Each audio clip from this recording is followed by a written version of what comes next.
green coffee beans have supplied a new player in the antioxidant arena. An extract of green coffee beans has been found to have a stronger antioxidant effect than established antioxidants like green tea and grapeseed extract. The active constituent in coffee that is responsible for its many health benefits is a compound called chlorogenic acid. It neutralizes free radicals and addresses the problem of hydroxyl radicals, both of which can lead to cellular degeneration if left unchecked. Chlorogenic acid also helps regulate metabolism.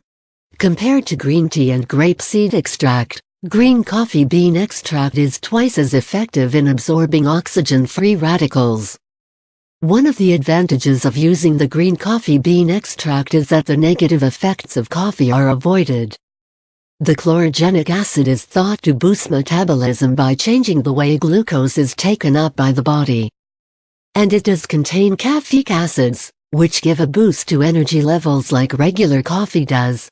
But unlike boiled coffee, green coffee bean extract contains no cafestol, which is a deterpent. Along with its deterpent relative caweol, cafestol increases concentrations of the bad cholesterol, LDL, to levels that over a lifetime might increase the risk of coronary heart disease by as much as 20%. These deterpents also had an effect on the levels of liver enzymes measured.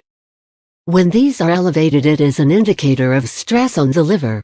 However, the study that measured this found this was a transient effect, and also that the levels of liver enzymes were much lower than those with liver disease. As a side note on the health effect of the deterpents found in regular coffee, it was found that by simply drinking filter coffee, none of these effects on cholesterol levels or the liver took place. The coffee filter removed the offending deterpents, and levels of these deterpents in instant coffee are low.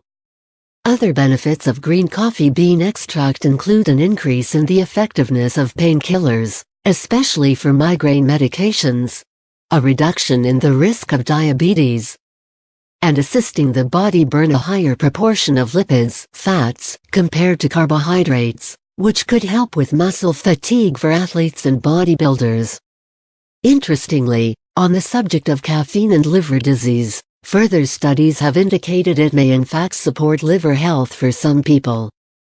Those who were at high risk of developing liver disease due to drinking too much alcohol were found less likely to suffer liver damage if they drank more than 2 cups of coffee or tea a day. This was a population-based study, not a clinical trial, and so is not conclusive on the subject. But it does offer some promising information. Those drinking in excess of 2 cups or more a day were half as likely to develop liver disease compared to those drinking less than 1 cup a day. Researchers do not know what caused this protective effect.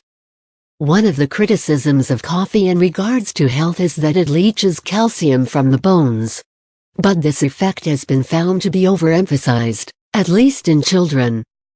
And adults who consume a diet with sufficient levels of calcium will be protected from the small amount of calcium that is lost due to coffee consumption.